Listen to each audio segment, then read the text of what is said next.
welcome to my YouTube channel. So I'm currently working, or supposed to be. You know, I can multitask. I can do two things at once. You know, power of a woman.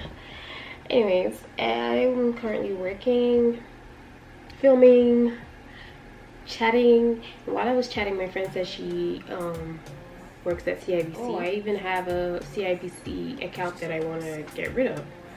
And that reminded me of a story that I've been meaning to tell you guys, but for some reason keep forgetting to. So today I'm going to tell you a nice little story. Oh my gosh, I look terrible. I should not come that close to the camera. I haven't showered. This is what happens when you're working from home due to COVID-19. You pretty much roll out of bed to your workstation. So back to the story. I'm going to tell you a little story about my friend called Josh. That's not his real name, but that's the name I shall be using for the story. Him and I are pretty much family friends. Our families know each other. We're really cool. We dated at some point. He's a bit of a loner kind of person. Just someone that you don't always hear from. But he always had my back. He was really a good friend. He always had my back. He would help out with different things. He's always been far away from me, pretty much. We never used to live in the same place ever. Maybe at some point for a little while, but still far away, in the same country but then different cities. But then most of the time we've been in two different countries. When I was applying to come to Canada, I told him about it. You know, I was in touch with him about it, and so he would always want to know like what's up, how far it's gone. When I finally got a passport request, I was looking for him to tell him, and for some reason I didn't think of emailing him. Like, that would have been the obvious choice since I couldn't get through to him via phone. But who's via through phone? So I came to Canada, and then he emails me, and I'm like, oh my gosh, where have you been? I have been thinking of how to get through to you. I'm in Canada. And he was like, oh really? That I thought as much. That's why I hollered, like, to find out how you're doing. And then, you know, we were chit-chatting, and then he was like, I'm so happy for you. And then he's like, oh, do I know the least busy border to cross through? I'm like, I don't know. I have no clue about these things. I'll ask people. And then he's like, oh, he would like to come through to Canada. I was like, oh, that would be cool if you do come. Next thing, I'm at work. Tell me why I get a call from border control or whatever, and they're asking me if I know him. He's apparently said he's my boyfriend or whatever, and I'm just like, you know, just because he's my friend, he's like my close family friend, I was like, yeah, I know him. And then they asked me, they asked him for my address, and he gave it to them. I gave it to him, then he gave it to them. And you know, so I'm just like, what is going on? He later calls me and is like, oh, he's in Canada. I'm like, what? He said, yeah, I'm in Canada. I passed the border. I'm like, okay. And I was just wondering how. I'm like, okay, he had been in the States, and so I figured, okay, maybe he had a visa or something. I don't know. I didn't question it too much, you know. I just thought, okay, maybe he's coming to visit and he needed to give someone's address, so he gave mine. I was like, okay, sure.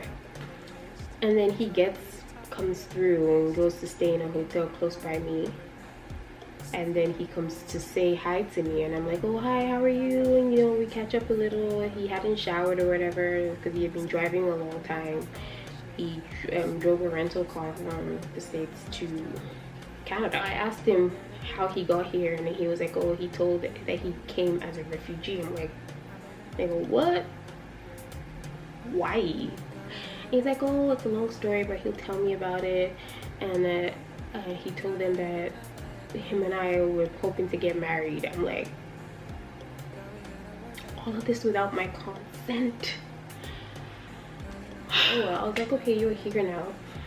And then the next day we see, and then he's like, oh, I'm like, oh, why are you staying in a hotel? Is that expensive? I was like, it's just temporary thing till you figure something out. I was like, oh, well, you can come stay here for a bit till you figure something out so you can save money. And then he comes to stay, stays on my couch. I had like a futon, so he was staying on the futon. He was there for a bit. We were getting on fine. he returned the rental car from the States, got one. He would get one every now and then in from another rental company, and you know, he would drop me off at work, pick me up, you know, go pick up my kid. You know, we getting on fine. He would help with groceries and stuff, like paying for them obviously, and I didn't have a car then, so we were getting on just fine and things were okay. Sometimes I have a little arguments about silly things, but it was all right, I guess. Honestly, if I want to be honest, I was hoping, you know, like we would get along and our whole whatever thing will rekindle, and maybe we would end up liking each other again, and you know, something could go on from there. We could date or whatever. I was really hoping, but when he came, I felt nothing. I felt absolutely nothing. No attraction, no nothing. I just saw him as a friend, like a really close friend, and that was it. And he was obviously still attracted to me. I mean, look at me. Look at me. Anyways, he kept talking about getting married and, you know, moving into a bigger apartment, because I was staying in a basement, 1 bedroom. We would just have funny discussions, and then I'm like, yeah, we'll talk about that. And then he was like, okay, put me on your lease. I'm like, why? He's like, yeah, I'm trying to move here, I'm trying to stay here, I'm just trying to get some grounding. It helped me on your lease, it could help my refugee case or whatever. I'm like, okay. So I thought about it. I was like, okay, pretty much this guy's trying to use me to kind of get like residency in Canada. And I thought about it, okay, this guy has always been there for me. He's a good friend, he's a family friend. I would like to help him if I can. Now, his family didn't know about him being in Canada, and he said I should keep it to myself, but trust me, I'm very transparent with my family members, so I told them everything that was going on, and I let him know that they know, but they're not going to tell anyone. But you know, I just have to tell them because that's the kind of person I am. I'm very transparent with my family, at least, if not everyone else, so they need to know what's going on, and which was good, because that was a wise thing for me to do, to let someone else in on what was going on. If not, I could have been in big trouble later.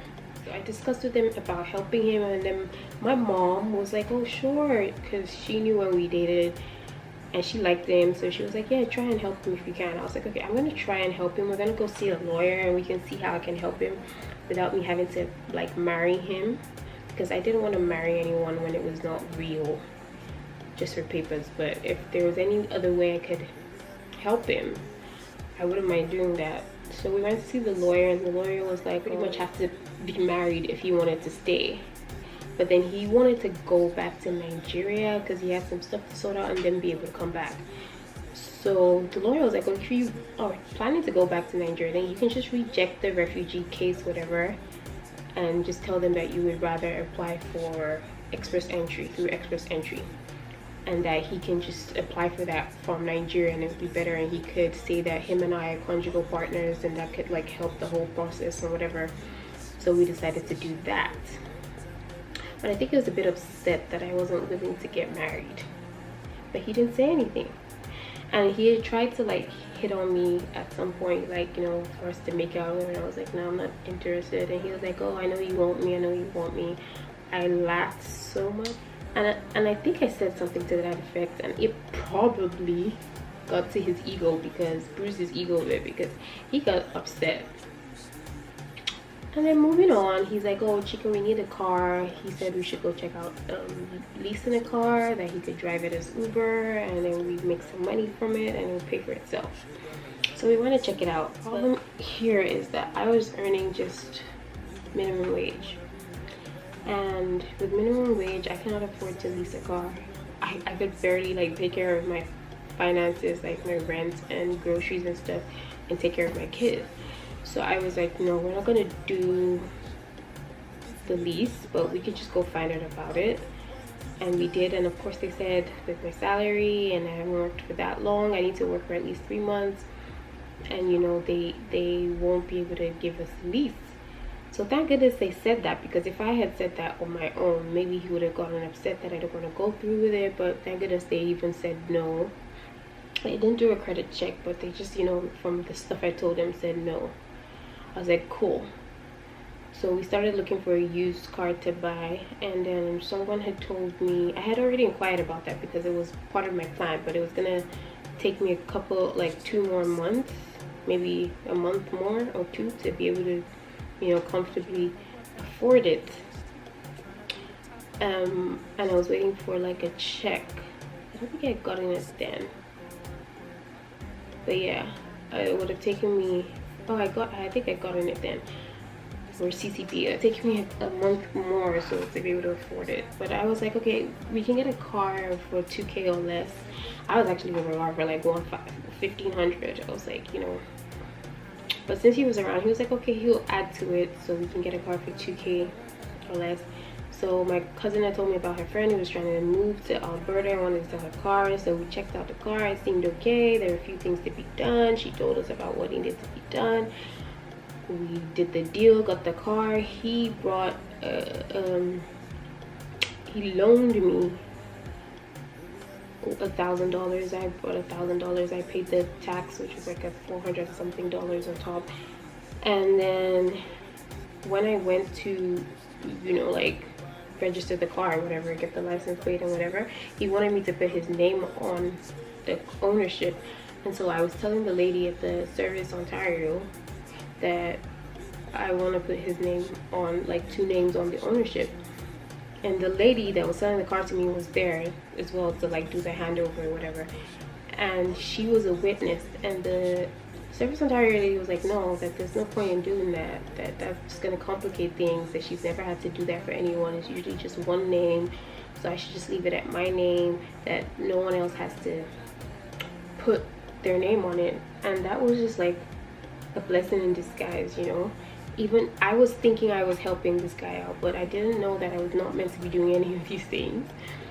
But all the things he was trying to get me to do were not just working. Before that, he wanted us to open a joint account, and that's where CIBC comes in, and that's why I remember this story. So we went to open up the joint account, but they also did not let him because he didn't have a passport or any form of proper ID for them to open it and whatever.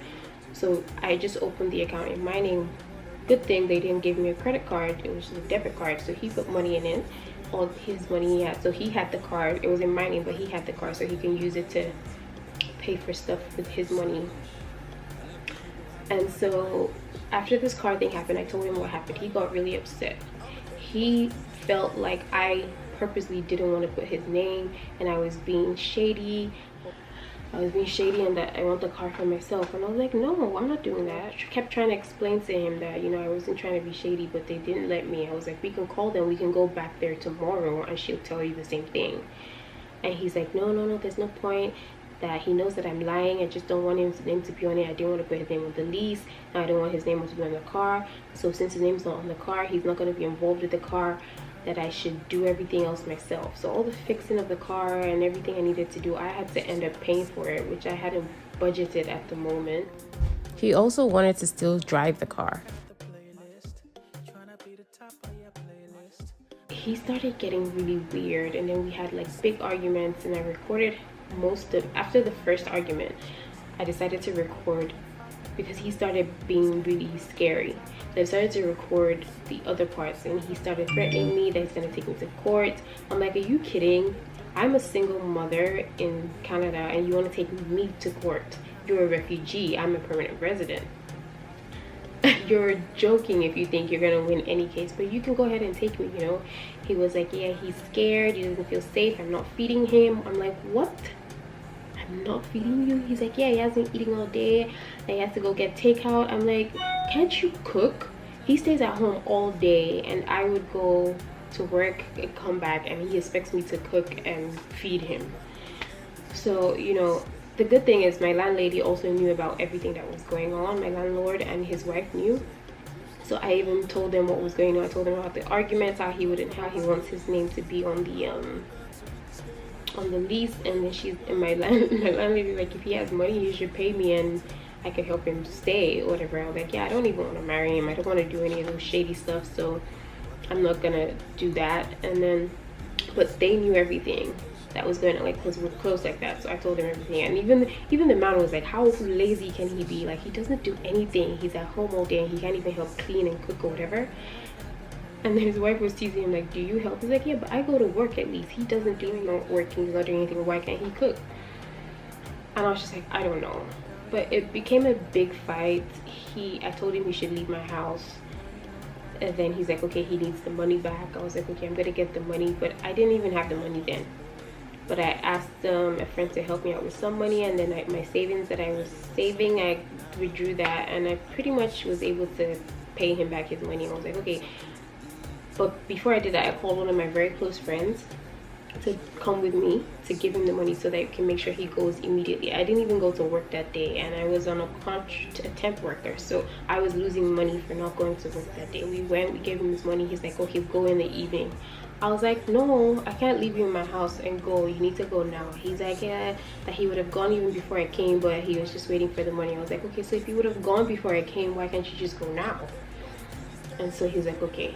So he took the money and was like, he can't believe that this is me, that no one would have, if they had told me this is how I would act, that he would have been surprised. I was like, I can say the same thing for you.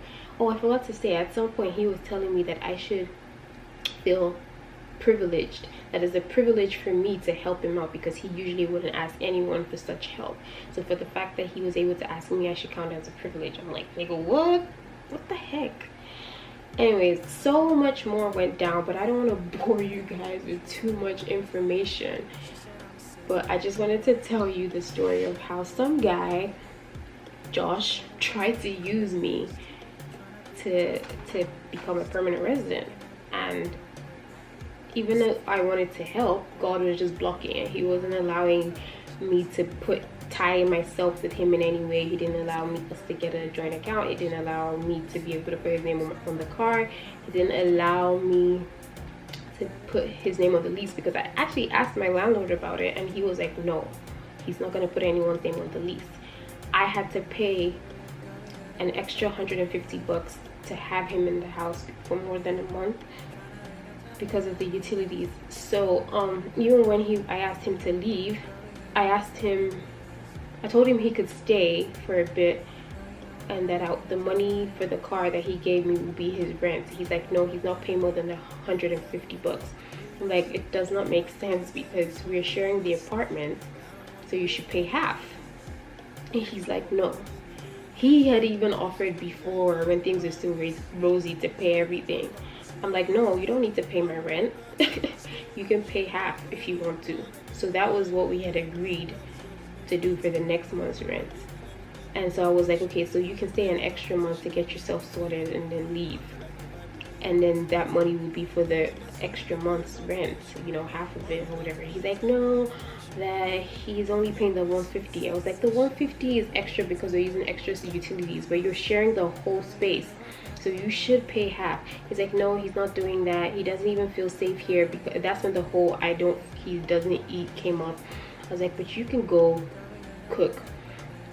And then I also, like, you know, he became really scary and threatening me and saying that he doesn't feel safe. I was like, how can you say you don't feel safe in my house? I'm the one that should say I don't feel safe. You know, that's why I had to get my friend to come with me to get him out. So he got all his stuff, took his money. He got in my friend's car with me, and I had parked my car at my friend's house, and then my friend dropped him off at some motel, whatever. And I pretty much never heard from him. Okay, I heard from him once or twice after that. He wished me a happy birthday. I told him he had a letter from the government at my house. I scanned it to him and then threw it away. So I scanned those documents to him. And that's pretty much it. I haven't heard from him again. I doubt his family knows what went down, and I'm very close friends to most of his family members. I doubt any of them knows what went down. I told my friend Iffy about it, and you know, she really laughed at me. And she really like scolded me for even trying to help someone out. Like, she's like, you just barely got here, how can you be trying to help someone out? Have you finished helping yourself? That I should say the truth, what did I really want? That did I want a relationship, whatever, or did I was like, no, honestly, that at first, yeah, I was hopeful, like, yeah, maybe it wouldn't be nice to have a partner or whatever. But once he came, I realized that I was not interested in him, and that nothing was gonna happen. But I just felt I needed to help out, because he's always just like been there for me, and I was pretty much just trying to be helpful out of the goodness of my heart. Like, honestly, honest to God, God knows my heart. But and my mom has said so too, that I should try and help, because she also knows how helpful he has been in previous years. And so that was just it. That was all. That's my story. Hope you guys enjoyed it. Bye. I'm gonna get back to work now. Have a good day.